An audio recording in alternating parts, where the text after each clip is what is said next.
మొత్తంగా రెండు తెలుగు రాష్ట్రాలకు సంబంధించి అసలు రాజకీయ అంశాలు ఇప్పుడిప్పుడే పూర్తి స్థాయిలో హిటెక్కుతున్నాయి. ఒకవైపు ఇక్కడ లోక్సభ ఎన్నికలు, మరోవైపు ఆంధ్రాలో లోక్సభతో పాటు అసెంబ్లీ ఎన్నికలు. కాబట్టి రాజకీయంగా పూర్తి స్థాయిలో ఒక ఊపందుకున్నటువంటి పరిస్థితిని గమనిస్తున్నాం. మొత్తంగా ఇదే అంశాలకు సంబంధించి మనతో పాటు చర్చించడానికి అసలు రెండు రాష్ట్రాల్లో ప్రస్తుతం ఏం జరుగుతోంది, నిన్న మొన్నటి విశేషాలు ఏంటి, ఈరోజు ఏం జరగబోతోందనే అంశాలు మనతో పాటు డిస్కస్ చేయడానికి మా పొలిటికల్ ఎడిటర్ అరవింద్ కోహ్లీ గారు సిద్ధంగా ఉన్నారు. Good morning sir. Good morning Vijay. అసలు రేవంత్ రెడ్డి వర్సెస్ హరీష్ రావు అనుకోవాలా?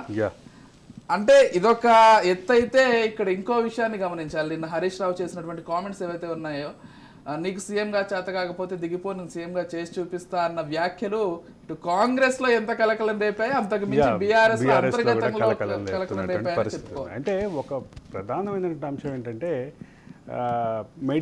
మేడిగడ్డకి సంబంధించినటువంటి అంశం చుట్టూ వివాదం తిరుగుతోంది. ఆ క్రమంలో మేడిగడ్డని రిపేర్ చేసి చూపిస్తాం, మేము మీకు చేత కాకపోతే దిగిపో, మాకు పగ్గాలు ఇస్తే మేము చేసి చూపిస్తామని ఒక పక్క హరీష్ ఇచ్చినటువంటి సవాల్. రెండో పక్కన రేవంత్ రెడ్డి, మీ మామ వాళ్ళు ఇద్దరు కలిసి అడ్డం పనుకొని నీళ్ళు ఆపుతారా, ఎట్లా ఆపుతారు, ఆపి చూపించండి, నీళ్లు నిలబెట్టి చూపించండి అని చెప్పి అన్నటువంటి మాట. ఈ రెండింటి మధ్య జరిగినటువంటి వివాదం, ఈ రెండింటి తర్వాత జరిగిన వివాదం, ఈ వివాదాలు ఇట్లా ఉంటే పుట్టించిన రాజకీయ వేడి ఇది మాత్రం ఖచ్చితంగా. అంటే ముఖ్యమంత్రి సీటు దిగిపో, నేను కూర్చుంటా ఆ సీట్లో అని హరీష్ రావు ఏదైతే వ్యాఖ్య చేశారో అది హరీష్ రావు మనసులో ఉన్నటువంటి అభిప్రాయాన్ని బయటపెట్టిందంటూ ఒక చర్చ అయితే బయలుదేరింది. మీరు అడిగినటువంటి ప్రశ్నలో కూడా శ్లేష నాకు అదే అర్థమైంది. అంటే రాజకీయ చర్చ, రాజకీయ వివాదం డ్యామ్ చుట్టూ తిరుగుతుంటే డ్యాము యొక్క అంటే స్ట్రెంగ్త్ గురించి, డ్యామ్ యొక్క పవర్ గురించి, డ్యామ్కు ఉన్నటువంటి ఎగ్జిస్టెన్స్ ప్రాబ్లమ్స్ గురించి ఒక పక్క నేషనల్ డ్యామ్ సేఫ్టీ అథారిటీ క్లియర్గా చెప్తుంటే దాన్ని బుల్డోజ్ చేసి ఇంకా కాళేశ్వరం అడ్వాంటేజ్, కాళేశ్వరం కట్టిన గొప్పతనం వీటన్నిటిని క్లెయిమ్ చేసుకోవటమే తప్ప కాళేశ్వరం వైఫల్యాల్ని బీఆర్ఎస్ అంగీకరించడానికి సిద్ధంగా లేదు. ఇది క్లియర్, ఇక్కడ వరకు క్లియర్. అంటే కేసీఆర్ కానీ కేసీఆర్ టీం కానీ ఇప్పటికీ పూర్తి స్థాయిలో ఆ క్లెయిమ్ చేసుకోవడానికి తప్ప ఈ వైఫల్యాల్ని ఒక పక్క నేషనల్ డ్యామ్ సేఫ్టీ అథారిటీ అయితే అసలు అది ఆ డ్యామ్ని దాని యొక్క అంటే కొంత భాగాన్ని కూల్చి కడితే తప్ప పరిష్కారం లేదు అని క్లియర్గా చెప్పినటువంటి పరిస్థితి. అంటే దీన్ని కాళేశ్వరం క్లెయిమ్ చేసుకునే విషయంలో దీన్ని కూడా మరి అంగీకరించాల్సినటువంటి బీఆర్ఎస్ ఆ దిశగా లేదు. మరోవైపు కేవలం దీని మీదే ఫోకస్ పెట్టి దీని చుట్టే కాంగ్రెస్ రాజకీయం తిప్పుతుంది అనేటటువంటిది కూడా నో డౌట్. ఈ పరిస్థితుల్లో దీనికి ఉన్నటువంటి పరిష్కారం ఏంటి, లాజికల్ సొల్యూషన్ ఏంటి అంటే ఒకటే మాట, పార్లమెంట్ ఎన్నికల వరకు ఇది ఇట్లాగే నడుస్తుంది. ఆఫ్ కోర్స్ ఇక్కడ ప్రధానంగా మీరు అన్నట్లుగా ఇప్పుడు కాంగ్రెస్ విషయాన్ని చూసుకున్నా కానీ కాంగ్రెస్ ఎంతసేపటికి బీఆర్ఎస్ ఒక విషయంలో వైఫల్యం చెందింది, దాన్ని హైలైట్ చేద్దాం, అసలు ఇంకా పూర్తిగా బీఆర్ఎస్ తెలంగాణకి ఏదో అన్యాయం చేసేసింది అన్నటువంటి ఒక వర్షన్లో మాట్లాడుతుందని కూడా కొంతమంది భావిస్తున్నారు. అంటే ఈరోజు మేడిగడ్డ చుట్టూ వివాదాన్ని చిన్నగా చూపిస్తున్నటువంటి బీఆర్ఎస్ అదే మేడిగడ్డని, అదే సుందిళ్ళని, అదే బ్యారేజీల్ని, ఆ 3 బ్యారేజీల్ని అసలు తెలంగాణకి జీవగడ్డలుగా, తెలంగాణకి జీవనాధారంగా చూపించినటువంటి పరిస్థితి, దాన్ని హైప్ క్రియేట్ చేసి ప్రపంచ స్థాయి ప్రాజెక్ట్ అని క్రియేట్ చేసినటువంటి పరిస్థితి. ప్రపంచ స్థాయి ప్రాజెక్టుని క్రియేట్ చేసి దాని క్లెయిమ్ పొందే క్రమంలో దానిలో జరిగినటువంటి వైఫల్యాలకి కూడా వాళ్ళే బాధ్యత వహించాల్సినటువంటి అవసరం అయితే ఉంది, ఖచ్చితంగా ఉంది. దానికి నిర్మాణ సంస్థకు బాధ్యత ఇస్తారా, లేదంటే దాన్ని ఆ వైఫల్యంతో ఉన్నటువంటి డ్యామ్ని ఎట్లా నీటిపారుదల శాఖ హ్యాండ్ ఓవర్ చేసుకుంది అనే దగ్గర నుంచి మిగతా ప్రశ్నలు కూడా దాని చుట్టూ తిరుగుతాయి.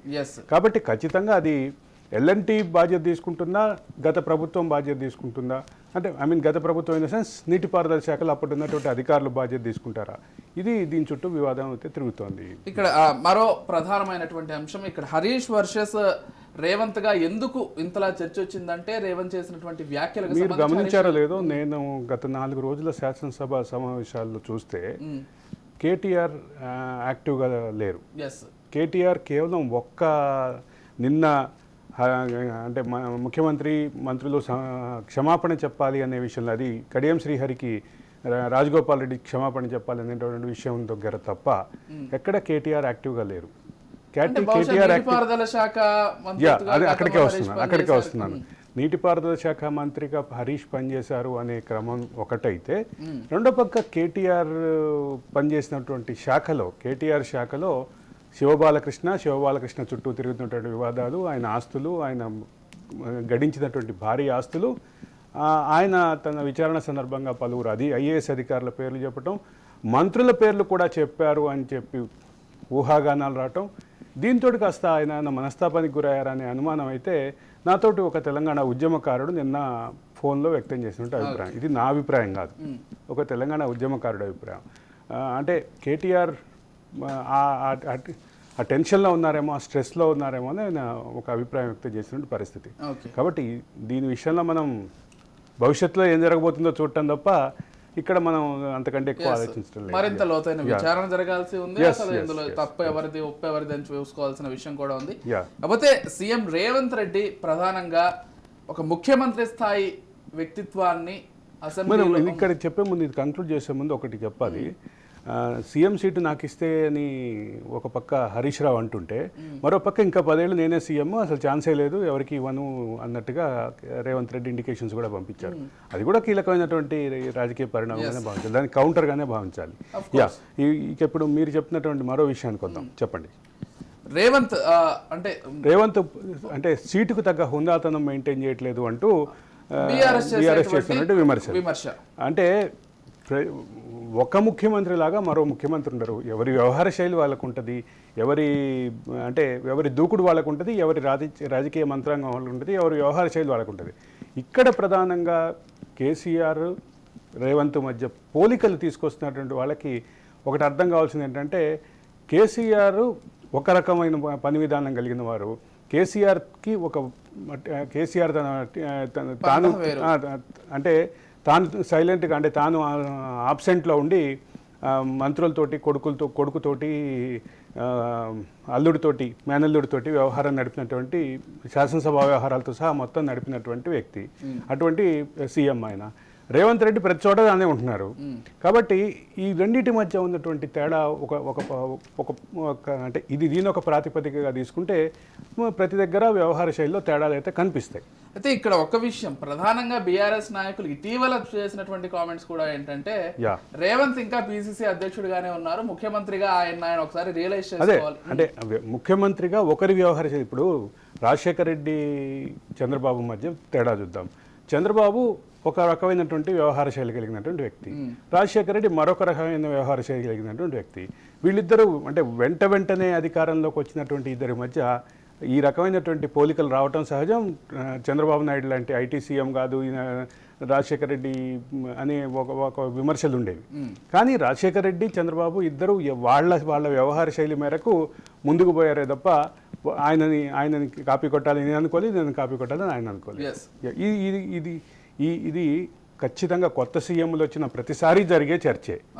కొత్త సీఎంలు వచ్చిన ప్రతిసారి జరిగే చర్చే అయినప్పటికీ ఈసారి ఎందుకు ఎక్కువగా జరుగుతోంది అంటే, ఈసారి బీఆర్ఎస్ రేవంత్ రెడ్డిని టార్గెట్ చేసి రేవంత్ రెడ్డిని విమర్శించడం ద్వారా, కాంగ్రెస్లో మిగతా నాయకుల్ని రెచ్చగొట్టడం ద్వారా ఒక రాజకీయమైనటువంటి గేమ్ ప్లాన్ స్టార్ట్ చేసింది.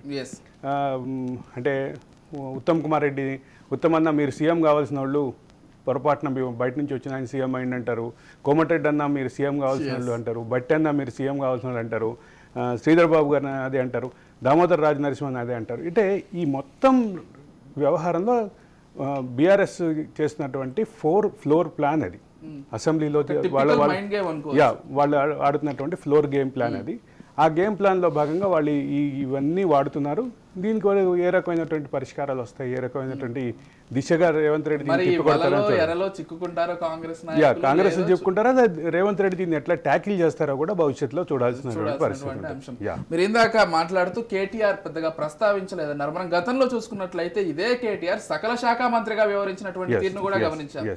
ఈరోజు ఇంత పెద్ద సమస్య రాష్ట్రానికి అంటే నేను గత 2-3 రోజులుగా చెప్తున్నాను, 30 సంవత్సరాల నుంచి దాదాపు నేను విద్యార్థిగాను, ఆ తర్వాత జర్నలిస్ట్గాను శాసనసభ కార్యక్రమాన్ని క్లోజ్గా చూస్తున్నాను, రాస్తున్నాను, రిపోర్ట్ చేస్తున్నాను, వాటి మీద సమీక్షలు రాస్తున్నాను. ఈ మొత్తంలో నేను మొదటిసారి చూశాను గత సెషన్లో, గత ప్రభుత్వ హయాంలో ధన్యవాదాలు తెలిపే తీర్మానానికి ముఖ్యమంత్రి కాకుండా ఒక మంత్రి సమాధానం చెప్పడం నేను మొదటిసారి చూసాను. నాకు గుర్తున్నంత వరకు అది ఎప్పుడూ జరగలేదు. అది కేసీఆర్ ముఖ్యమంత్రిగా కేటీఆర్ ధన్యవాదాలు తెలిపే తీర్మానానికి సమాధానం చెప్పడం చూసాం ప్రభుత్వం తరఫున. కాబట్టి కొత్త పోకడలు మాత్రం ఖచ్చితంగా దట్స్ నాట్ కరెక్ట్ అనే ప్రజలు కూడా భావిస్తున్నారు. అంటే ఆయన అండర్ ట్రైనీ సీఎంగా చూశారు కాబట్టి అండర్ ట్రైనీ సీఎంగా అవకాశం ఇచ్చారేమో చూడాలి విజయ్. ఓకే, కానీ వ్యవస్థల్లా గౌరవించాల్సినటువంటి అవసరం ఎంతైనా ఉంది కదా. వాళ్ళ పార్టీలో అంతర్గతంగా ఏదైనా సమావేశాలు సభలు పెట్టుకుంటే అక్కడ ముందుండి నడిపించుకోవడం వేరు, శాసనసభ వ్యవహారాల్లో కొంత ఖచ్చితంగా పాటించాల్సినటువంటివి కొన్ని సాంప్రదాయాలు, కొన్ని పద్ధతులు పాటించాలి. ముఖ్యమంత్రి దానికి సమాధానం చెప్పడం అనేది ఒక ముఖ్యమంత్రి రాష్ట్ర శాసనసభలో, రాష్ట్ర శాసన మండలిలో ముఖ్యమంత్రి చెప్పడం, లోక్సభలో, రాజ్యసభలో ప్రధానమంత్రి చెప్పడం అది సహజంగా ఉన్నటువంటి సాంప్రదాయం. దాన్ని అంటే ఎందుకు అంటే దాన్ని గవర్నర్ ప్రసంగం కానీ, రాష్ట్రపతి ప్రసంగం కానీ ప్రభుత్వం యొక్క విధాన ప్రకటనగా భావించాలి. దానికి ప్రభుత్వాధినేతగా మంత్రివర్గానికి నాయకత్వం వహించేటటువంటి ముఖ్యమంత్రి, ప్రధానమంత్రి చెప్పడం అనేది ఒక సాంప్రదాయం. దానికి విరుద్ధంగా జరగడం అనేది ఖచ్చితంగా అభ్యంతరకరమే. ఇకపోతే రాజ్యసభ సీట్లకు సంబంధించి కూడా రెండు రాష్ట్రాల్లో ప్రధానమైనటువంటి చర్చ జరుగుతోంది. ఇటు రాజ్యసభ అభ్యర్థిని బీఆర్ఎస్ వాళ్ళు కూడా ప్రకటించారు. వద్దిరాజు రవిచంద్రకు అవకాశం ఇచ్చారు ఈసారి కేసీఆర్. ఇటు వీళ్ళు చూసుకున్నట్లయితే మరోవైపు రేణుకా చౌదరి, అనిల్ కుమార్లకు అవకాశం ఇచ్చారు. రేణుకా చౌదరి ముందు నుంచి కూడా ఖచ్చితంగా రేణుకా చౌదరి గతంలో తెలుగుదేశం తరఫున 2 సార్లు రాజ్యసభలో ఉన్నారు. తర్వాత ఖమ్మం నుంచి 4 సార్లు అనుకుంటా గెలిచారు, 3 సార్లు అనుకుంటా గెలిచారు. మొత్తం 5 సార్లు గెలిచినట్టు ఇది 6వ సారి అనుకుంటా ఆవిడ సభలో అడుగుపెట్టాను. ఐఎమ్ నాట్ ఎగ్జాక్ట్లీ కరెక్ట్, 6 లేదా 5 ఆ రెండింటి మధ్యలో నాకు కొంత కన్ఫ్యూజన్ ఉంది. పొలిటికల్గా మన రేణుకా చౌదరి జూబ్లీ హిల్స్ కార్పొరేటర్గా ప్రారంభమైంది ఆవిడ రాజకీయ జీవితం. జూబ్లీ హిల్స్ కార్పొరేటర్గా ప్రారంభమై ఫైర్ బ్రాండ్గా ఉండేది.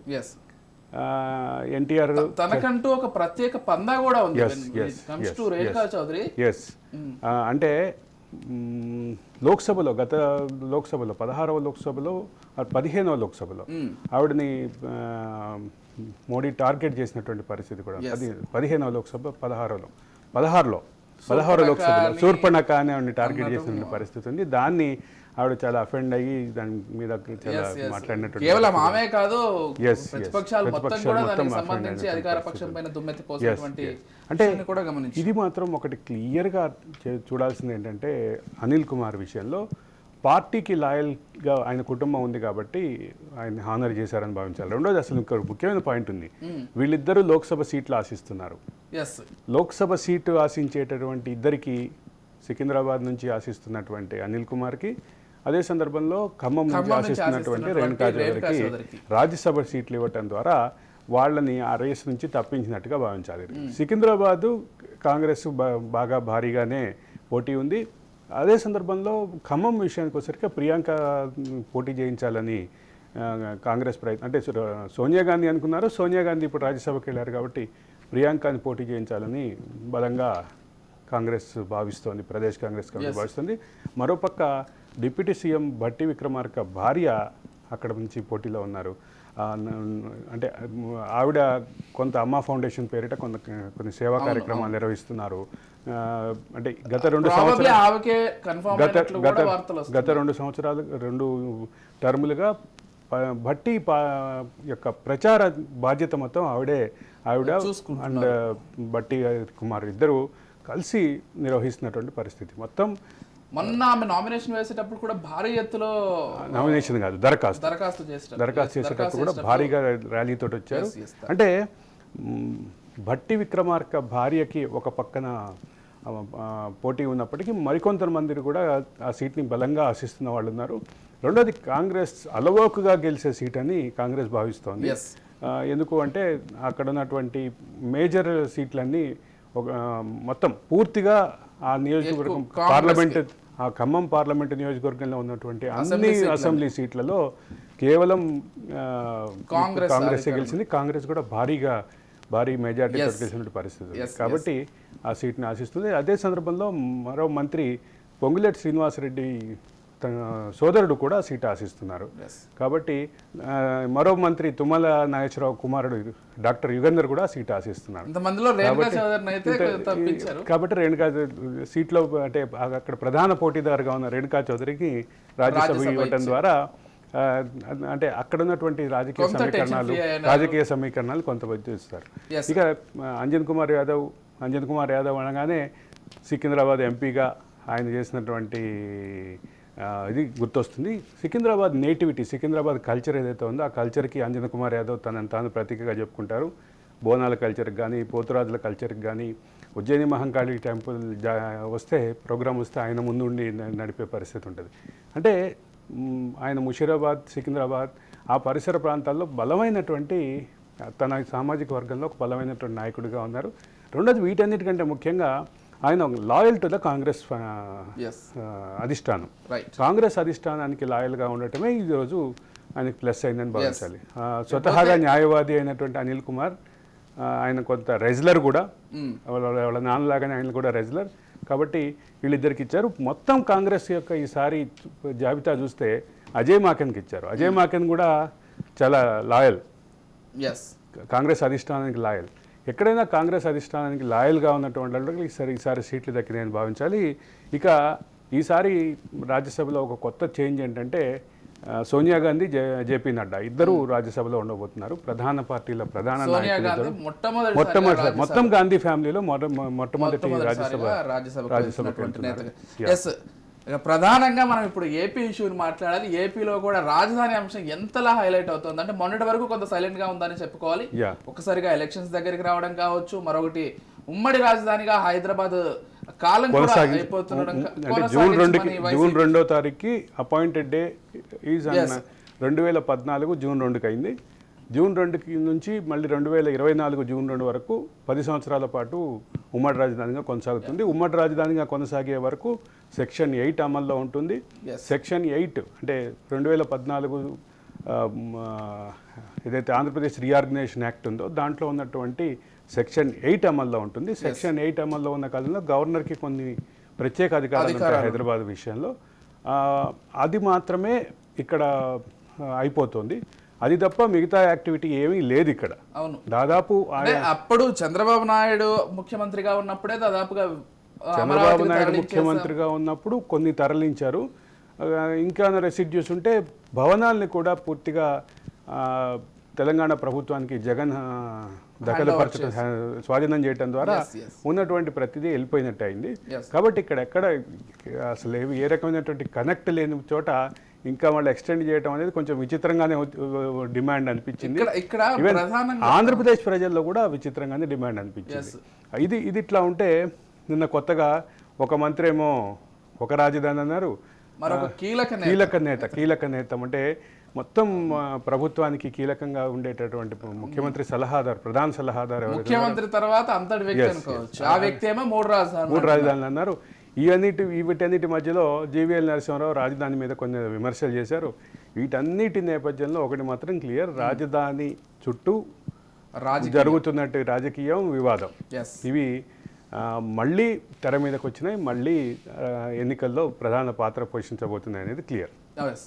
ఇక్కడ ప్రధానంగా అంటే వైసీపీలోనే ఇటువంటి ఒక క్లారిటీ లెస్ బేస్కి వెళ్ళిపోయారంటే అసలు ఏం జరుగుతుందంటే జగన్ కూడా క్లారిటీగా లేరా, లేకపోతే వైసీపీలో నేతలు క్లారిటీగా లేరా? ఇన్ని కన్ఫ్యూజన్స్ మధ్యలో అసలు ప్రజలకు ఇంకా అసలే క్లారిటీ ఉండదు. ఒక చిన్న ఉదాహరణ చెప్పాలి.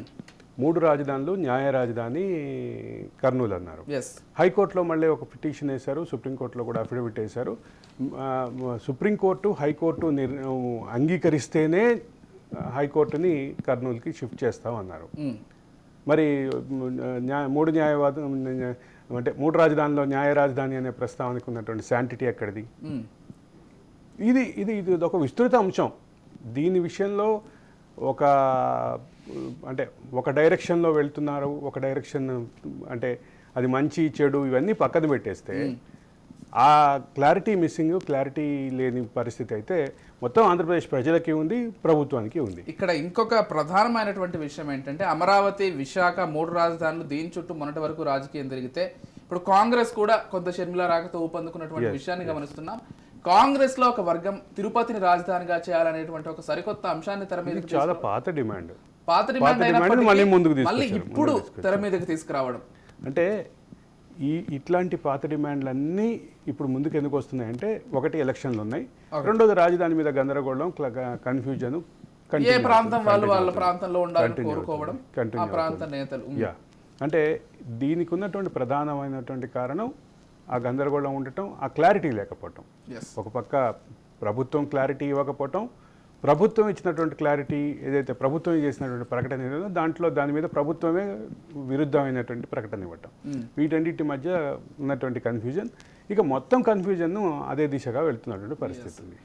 మొత్తానికి అధికారంలో ఉన్నటువంటి వైసీపీకి అయితే క్లారిటీ లేదు, ఎందుకంటే ఆ పార్టీలో ఉన్నటువంటి మనం ఇద్దరు పేర్లే ఇప్పుడు ప్రస్తావించాం. ఇంకా చాలా మంది అసలు రాజధాని మీకు అన్నం పెడుతుందా అని మీడియాతో మాట్లాడినటువంటి మంత్రులు కూడా ఉన్నారు. బట్టి అర్థం చేసుకోవచ్చు ఆ పార్టీకి రాజధానిపై ఏ క్లారిటీ ఉందనేది. యా, అది ఒకటి మాత్రం క్లియర్, రాజధాని విషయంలో ఆ కన్ఫ్యూజను, అది ఆ కన్ఫ్యూజన్ కేంద్రంగానే ఈ ఎన్నికలు రాబోతున్నాయి. కాబట్టి ఎన్నికల్లో ఒక ప్రధాన అస్త్రంగా ఉండేటటువంటి అవకాశం ఉంది. దాన్ని మరింత ప్రధాన అస్త్రంగా మార్చడానికి ఈరోజు రాజధాని ఫైల్స్ సినిమా కూడా వస్తుంది. అదే విషయాన్ని ఇప్పుడు ప్రస్తావిద్దాం అనుకున్నాను. రాజధాని ఫైల్స్ సినిమా వస్తుంది. రాజధాని ఫైల్స్ సినిమా పైన తెలుగుదేశం పార్టీ ఆశలు పెట్టుకుందో లేదో కానీ అమరావతి రైతులైతే ఆశలు పెట్టుకున్నారు, భారీగా ఆశలు పెట్టుకున్నారు. ఇక్కడ ఇంకో విషయం ఏంటంటే, రామ్ గోపాల్ వర్మ చేసిన వ్యూహం కంటే మన వచ్చిన యాత్ర 2 కంటే ట్రైలర్ లో అత్యధిక వ్యూస్ వచ్చింది రాజధాని ఫైల్స్ కి. అంటే ప్రజలు ఈ అంశం పట్ల, మొత్తం రాష్ట్ర ప్రజలు అంటే ఆ ప్రాంత ప్రజలే కాదు మొత్తం రాష్ట్రం కూడా కొంత ఆసక్తిగా గమనిస్తుంది. సినిమాలకు వచ్చే క్రేజ్ని బట్టి దానికి వచ్చే ప్రభావాన్ని కూడా అంచనా వేయలేం. అనేక సందర్భాల్లో దానికి విరుద్ధంగా జరిగినటువంటి పరిస్థితి కూడా ఉంది. బట్ ఇది ఏ రకమైనటువంటి ప్రభావం చూపుతుంది అనేది మాత్రం ఖచ్చితంగా ప్రజలైతే కొంత ఈ విషయం పట్ల ఆసక్తిగా ఉన్నారని మాత్రం ఆ అంశం తెలుస్తుంది. అంటే ముందు దాన్ని రిలీజ్ అయ్యే ఇబ్బంది అవుతున్నటువంటి పరిస్థితి నుంచి వాళ్ళ జిల్లాకి 20-30 థియేటర్లు అంటున్నారు. కాబట్టి అది ఏ రకమైనటువంటి ప్రజాదరణ పొందుతుంది, ప్రజల్లో ఏ రకమైన ఇంపాక్ట్ కలగజేస్తుంది అనేది మాత్రం మనం చూస్తే గానీ అర్థం కాని పరిస్థితి. సరే, ఈ సినిమాల గురించి మరింత లోతుగా మాట్లాడితే చాలా చర్చించాల్సి ఉంటుంది కూడా. మరో అంశం, మరో కీలకమైనటువంటి అంశం, మద్యం కేసులో అంటే లిక్కర్ స్కామ్ కు సంబంధించి కేజ్రీవాల్ కు 6వసారి ఈడీ నోటీసులు పంపించింది. 6వసారి ఈడీ నోటీసులు పంపింది. అదే సందర్భంలో అంటే కోర్టు కూడా సమన్లు ఇచ్చింది, విచారణకు హాజరుకమ్మని చెప్పి, విచారణకు సహకరించండి అని ఆదేశాలు ఇచ్చింది. కాబట్టి ఈసారి 6వసారి ఖచ్చితంగా వెళ్తారేమో చూడాలి. రెండో పక్కన ఆయన ఇప్పటికే ఇండియా కూటమి నుంచి బయటకు వచ్చారు, రామ్ మందిరానికి వెళ్ళొచ్చారు.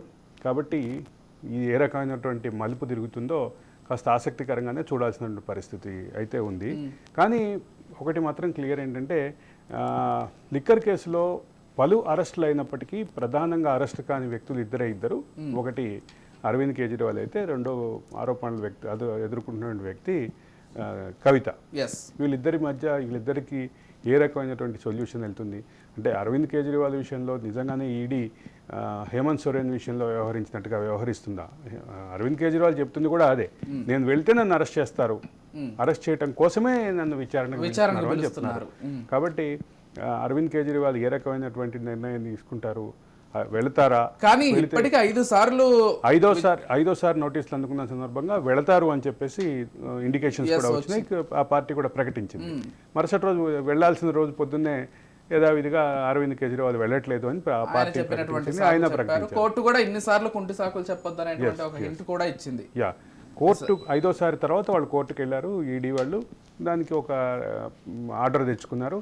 ఇప్పుడు 6వసారి ఇచ్చినటువంటి నోటీసులు, ఇక ఈ నోటీసులు కనుక ఆయన రెస్పెక్ట్ చేయకపోతే, అంగీకరించకపోతే, రాకపోతే మాత్రం మరొక డైరెక్షన్లో వెళ్లాల్సి వస్తుంది అని చెప్పి ఇండికేషన్స్ కూడా ఇచ్చింది ఈడీ. కాబట్టి ఏ రకమైనటువంటి పరిణామాలు వస్తాయో చూడాలి. ఈడీ ఏం చేస్తుందో, హేమంత్ సోరెన్ లాగా అరెస్ట్ దాకా వెళ్ళిపోతుందా అనేది చూడాలి. కానీ ఒకటైతే క్లియర్, అరవింద్ కేజ్రీవాల్ని ఎన్నికలకు ముందు అరెస్ట్ చేస్తే దాని ప్రభావం ఎంత ఉంటుంది అనేది కూడా కొంచెం పరిశీలన చేస్తే కానీ మనకు అర్థం కాని పరిస్థితి. అరవింద్ కేజ్రీవాల్ అసలు బీజేపీ ఇటువంటి ముఖ్యమంత్రులని అన్యాయాలు లేకపోతే అక్రమాలు చేసినటువంటి ముఖ్యమంత్రులను అరెస్ట్ చేస్తున్నామన్నటువంటి బీజేపీకి అది ఎంతవరకు ప్రభావం చూపిస్తుందో, అసలు దాన్ని అది పాజిటివ్ గా చూపిస్తుందా, నెగిటివ్ అవుతుందా అనేది ఒకసారి చూడాలి. అయితే అరవింద్ కేజ్రీవాల్ని అరెస్ట్ చేస్తే ఇప్పుడు ఇండియా కూటమి కూడా దానికి రెసిస్ట్ చేసే పరిస్థితిలో అయితే కనిపించట్లేదు లేదా దాన్ని క్లెయిమ్ చేసుకునే పరిస్థితిలో కూడా కనిపించట్లేదు. ఎందుకంటే అరవింద్ కేజ్రీవాల్ ఇండియా కూటమి నుంచి దూరం అయిపోయారు కాబట్టి ప్రధానంగా చూస్తే కానీ మనకి మరో కీలకమైనటువంటి అంశం, గతంలో ఇదే అంశం దేశ రాజకీయ ముఖ చిత్రాన్ని కూడా కొంత కుదిపేసినటువంటి పరిస్థితి, రైతుల అంశం. ఢిల్లీకి సంబంధించి మరోసారి వాళ్ళు చలో ఢిల్లీ కార్యక్రమాన్ని చేపట్టబోతున్నారు.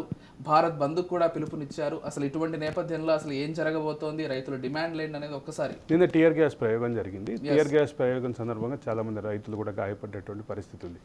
ఈ రైతు ఆందోళనని నియంత్రించడం కోసం హర్యానా ప్రభుత్వం, ఢిల్లీ ప్రభుత్వం అంటే ఢిల్లీ పోలీసులు, హర్యానా పోలీసులు చాలా తీవ్రమైనటువంటి ప్రయత్నం చేశారు. లాఠీ చార్జ్ చేశారు. నిన్న టీఆర్ గ్యాస్ ప్రయోగించారు. ఎక్కడికక్కడ అసలు ముందు ఆపాలని చూశారు. రైతులేమో అంటే వ్యవసాయ వాడేటటువంటి ట్రాక్టర్లకి అనుబంధమైనగా ఉండేటటువంటి ఇంప్లిమెంట్స్ వీటితోటి ఢిల్లీ పురవీధుల్లోకి వచ్చేసారు. కాబట్టి దీన్ని ఏ రకమైనటువంటి అసలు అంటే నాకు ప్రధానంగా ఉండేటువంటి డౌట్ ఏంటంటే, ఇటు సౌత్ స్టేట్స్ లో చూసుకున్నట్లయితే ఈ అంశాలకు సంబంధించి రైతులు పెద్దగా గలం విప్పినటువంటి పరిస్థితి. నార్త్ లో కూడా కేవలం పంజాబ్, హర్యానా రాష్ట్రాలకు చెందిన రైతులు, కానీ తెలంగాణ పాత ఆంధ్రప్రదేశ్ రాష్ట్రంలో కానీ, తమిళనాడులో కానీ, కర్ణాటకలో కానీ, కేరళలో రైతులు పెద్దగా బయటకు వచ్చే పరిస్థితి ఉండదు. కానీ ప్రధానంగా ఈ రాష్ట్రాల్లో, మహారాష్ట్రలో రైతు ఉద్యమాలు దేశంలో అన్నిటికంటే మొదట జరిగిన ప్రాంతాలు. అంటే వాళ్ళ మినిమం సపోర్ట్ ప్రైస్ విషయంలో మొదట కదిలినటువంటిది దక్షిణ భారతదేశం. అంటే చెరుకు రైతుల ఆందోళన జరిగింది మహారాష్ట్రలో. ఇట్లా ఈ ప్రాంతాలకి చాలా ఆందోళనకి కీలకమైనటువంటి నేతృత్వం వహించిన ప్రాంతాలు, అదే సందర్భంలో బాగా ఉద్యమాలు ఉధృతంగా జరిగిన ప్రాంతాలు. ఢిల్లీలో జరిగినటువంటి ఉద్యమంలో కూడా కీలక పాత్ర పోషించిన తమిళనాడు రైతులు. పోయినసారి తమిళనాడు రైతులే అక్కడ పుర్రెలు వేసుకొని రకరకాల రోజుకు ఒక దీంతో ఆందోళన రూపంతో ఆందోళన చేశారు. కాబట్టి సౌత్ నుంచి వ్యక్తిగతంగా అంటే వీళ్ళు వ్యక్తిగతంగా పార్టిసిపేషన్కి మాబ్లాగా వెళ్ళట్లేదేమో, కానీ తెలంగాణ, ఆంధ్రప్రదేశ్, ఉమ్మడి ఆంధ్రప్రదేశ్, తమిళనాడు, కర్ణాటక, మహారాష్ట్ర ఇక్కడ జరిగినటువంటి రైతు ఉద్యమాలు దేశాన్ని ఆకర్షించినటువంటి ఉద్యమాలు ఇవి. ఈరోజు ఉత్తర భారతదేశంలో రైతులు ముందుకు వస్తున్నారేమో, కానీ మొదటి నుంచి రైతు ఉద్యమం చాలా కీలకంగా జరిగిన పరిస్థితి. రైతుల ఆత్మహత్యలకి నివారించడం కోసం జరిగినటువంటి ఉద్యమాల దగ్గర నుంచి మొదలు పెడితే రకరకాల రైతు ఉద్యమాలు ఇక్కడ జరిగినటువంటి పరిస్థితి. అయితే కాకపోతే చివరిగా ఈ అంశానికి సంబంధించి పార్లమెంట్ ఎలక్షన్స్ మరింత దూరంలో లేవు. ఇటువంటి ఒక తరుణంలో రైతులు ఇంత భారీ ఎత్తున ఉద్యమాలు చేసి అంటే లేవనెత్తితే అంటే ప్రధానంగా దేశంలో రైతుల ఓట్ గణనీయమైనటువంటి శాతం ఉంది. దాన్ని క్యాష్ చేయడం ద్వారా ఇండియా కూటమి గెలవడానికి ప్రయత్నిస్తోంది అని చెప్పి బీజేపీ చేస్తుంది ఒక రాజకీయ విమర్శ. ఈవెన్ ఇండియా కూటమి కూడా మేము అవుట్ స్టాండర్డ్ గా దీనికి సపోర్ట్ ఇస్తున్నాం. నిన్న మల్లికార్జున ఖర్గే దీనికి అనుకూలమైనటువంటి ప్రకటన ఒకటి ఇచ్చారు. రైతు ఆందోళనకి మేము పూర్తి స్థాయిలో మద్దతు ఇస్తాం, అన్ని రకాలుగా మేము అండగా నిలబడతాము అని చెప్పి. సౌహార్ద వాతావరణంలో మేము రైతులకి అండగా నిలబడతాం, అన్ని రకాల మద్దతులు ఇస్తాము అని చెప్పారు. కాబట్టి అన్ని రకాల మద్దతులు ఇస్తున్నటువంటి కాంగ్రెస్ పార్టీ నేతృత్వంలో ఇండియా కూటమే దాన్ని క్లెయిమ్ చేసుకునేటువంటి పరిస్థితి ఉంటుంది. కానీ బీజేపీ ఏమో దాన్ని ఖచ్చితంగా టార్గెట్ చేసి విమర్శలు చేస్తుంది. అసలు గత రైతు ఆందోళన సందర్భంగా రైతు ఆందోళనని దేశ విధ్వంసకర ఆందోళనగా, దేశ విధ్వంసకర చర్యగా, నేషనల్ ఇంటిగ్రిటీని దెబ్బతీయటానికి బయట శక్తులు ఫండింగ్ చేస్తే ఈ రైతులు ముందుకు వచ్చి ఆందోళన చేస్తున్నారు అనేదాకా వెళ్ళినటువంటి పరిస్థితి. పాకిస్తాన్ ఏజెంట్ల దగ్గర నుంచి చాలా మాట్లాడేది, చాలా విమర్శలు మాట్లాడారు. కానీ అదే మోడీ మళ్ళీ బయటకు వచ్చి రైతులకి క్షమాపణ చెప్పి రైతు చట్టాన్ని ఉపసంహరించుకుంటాం అనేదాకా అష్యూరెన్స్ ఇచ్చేదాకా వెళ్ళినటువంటి పరిస్థితి అయితే ఉంది. కాబట్టి అదే రిపీట్ అవుతుందా 2019 ఎన్నికలకి ముందు జరిగినటువంటి ఆందోళనలు, తర్వాత జరిగినటువంటి ఆందోళనలు, తర్వాత ఇప్పుడు జరుగుతుంటే 2024 ఎన్నికలు జరుగుతుంది, వీటన్నిటిని క్రోనలాజికల్ ఆర్డర్లో చూస్తే ఏ రకమైనటువంటి దిశగా వెళ్తున్నాయి అనేది మనకు అర్థమవుతుంది. థ్యాంక్ యూ అరవింద్ గారు, థ్యాంక్ యూ సో మచ్ అండి. అటు రెండు రాష్ట్రాలకు సంబంధించే కాకుండా నేషనల్ ఇష్యూస్కి సంబంధించి కూడా అక్కడి చర్చ అయితే జరిగింది.